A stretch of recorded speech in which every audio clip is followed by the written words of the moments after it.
Bonjour à tous, j'ai grand plaisir de faire cette première vidéo pour vous et pour vous parler d'un sujet qui est important, qu'on aborde régulièrement en consultation et un sujet qui nous concerne tous, les émotions.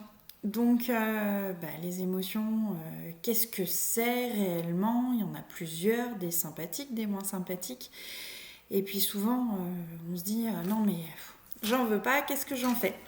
Alors les émotions, en fait, c'est un messager. Il faut prendre conscience qu'une émotion, elle est là pour nous délivrer un message. Alors ce message, sa nature, il faut aller le chercher, il faut aller comprendre, mais voilà, sa fonction, c'est de nous délivrer un message.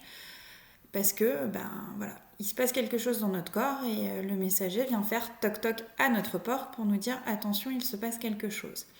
Quand on n'écoute pas, qu'on n'ouvre pas la porte ou qu'on lui claque la porte au nez, le messager va passer par la fenêtre, par le toit, et il va devenir de plus en plus fort et de plus en plus insistant. Donc en fait, une émotion, plus on l'enfouit, plus elle va ressortir et plus elle va ressortir de façon intense et violente. Donc il est bien important de bien considérer ses émotions et les écouter. Voilà. Après, on n'est pas responsable de son émotion, mais on est responsable de ce qu'on en fait. C'est-à-dire, je ressens une émotion, on va prendre un exemple, je ressens de la colère, ok. Maintenant, est-ce que cette colère, je roule dessus, je continue, et j'augmente quelque chose comme une espèce de haine intense et qui va souvent venir nous dévorer à l'intérieur? Ou est-ce que je dis, ok, j'ai entendu que cette situation m'avait mis en colère, très bien, maintenant, qu'est-ce que ça m'appelle? Par exemple, qu'un besoin n'a pas été respecté, qu'est-ce que je peux faire pour ne pas revivre cette émotion? Donc voilà, ça c'est des petits outils. Je vous développerai dans d'autres vidéos, émotion par émotion, des petits outils qui peuvent vous aider ou même vis-à-vis de vos enfants.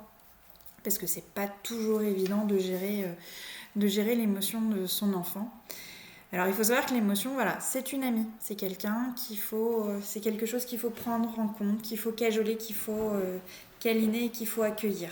Une émotion, elle a besoin d'être cajolée. On peut utiliser la symbolisation pour travailler sur les émotions via un objet soit concret, soit qu'on identifie et voilà. Et cette émotion, quand on sent qu'elle arrive, on récupère notre objet symbolique et voilà, on en prend soin. C'est quelque chose d'important pour nous.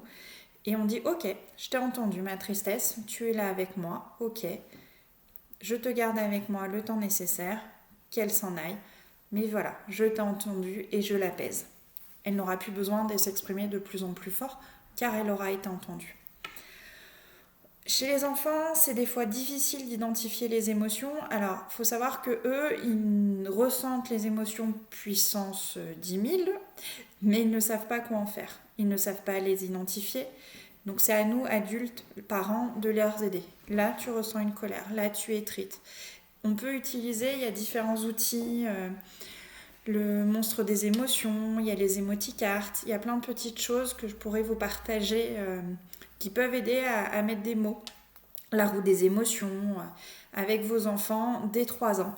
Dès la maternelle, c'est des choses à travailler. Et plus ils auront l'habitude qu'on aide à les nommer et que vous nommiez vos propres émotions avec eux, plus ça sera facile pour eux quand ils seront plus grands. Donc voilà. Mais avec les enfants, il ne faut pas dire ah mais il n'y a pas besoin de se mettre en colère pour ça.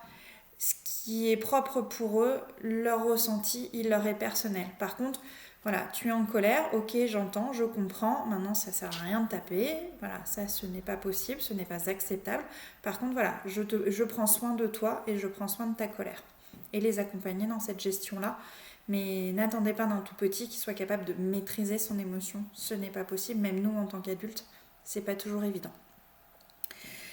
Voilà, donc dans ces cas-là, réconforter, câliner, apaiser, parce qu'en fait c'est un tsunami qui leur arrive dans leur corps et ils savent pas quoi en faire et c'est trop fort et plus vous allez en rajouter en les ignorant, les excluant, plus vous allez exacerber tout ça et ce qui n'est pas forcément ce que vous cherchez à faire. Je voulais sur ce thème-là vous partager un livre, une série de BD qui sont en salle d'attente si vous voulez les regarder, qui s'appelle Émotion, enquête et mode d'emploi. Donc c'est une trilogie, il y en a 3 tomes.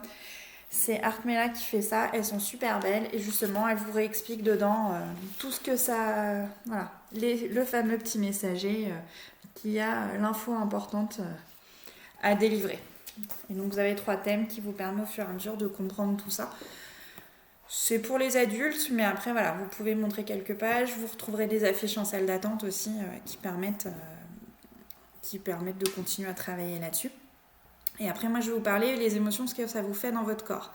Ça vous est peut-être arrivé en séance que je vous demande si vous ressentiez une colère, une peur, parce qu'en fait, vos émotions s'impriment dans vos organes. Donc, je vous expliquerai chaque organe au fur et à mesure qu'on abordera l'émotion. Et en fait, c'est ce qui peut vous entraîner des douleurs. C'est-à-dire une émotion enfouie va venir se figer, se bloquer à l'intérieur de vous et entraîner. Donc, ça peut arriver que dans des séances, je vous redemande, je vous questionne pour que vous, par ma manipulation et par vos mots et votre lâcher prise sur cette situation, vous puissiez lâcher et qu'on puisse vous apporter le plus grand bénéfice dans votre ressenti corporel. Un autre petit outil que je vous partage, c'est la respiration en 4 temps, qui va vous permettre d'accueillir l'émotion et qui, de temps en temps, quand ça commence à monter très fort, peut être assez salvatrice. Donc 4 temps, une inspiration avec cette phrase « Je ressens » de l'agitation, de la colère, vous y mettez le mot qui vient derrière à ce moment où vous le faites. Une expiration, je suis responsable de, toujours cette émotion, ce sentiment que vous ressentez. Une nouvelle inspiration, j'accueille, donc je prends soin, voilà, je prends, j'accueille, je reçois cette émotion. Et une dernière expiration, je laisse aller. Et vous le recommencez ces cycles autant de fois que nécessaire que cette émotion puisse s'évacuer de vous. Donc, inspiration, j'accueille. Expiration, je suis responsable. Inspiration, je la recommence. Inspiration, je ressens. Expiration, je suis responsable. Inspiration, j'accueille. Expiration, je laisse aller. Ces 4 temps sont ultra importants pour pouvoir permettre de vous lâcher. Et ça permet, au fur et à mesure que vous avez l'habitude d'utiliser cet outil, de lâcher un petit peu ces émotions quand elles prennent de l'importance.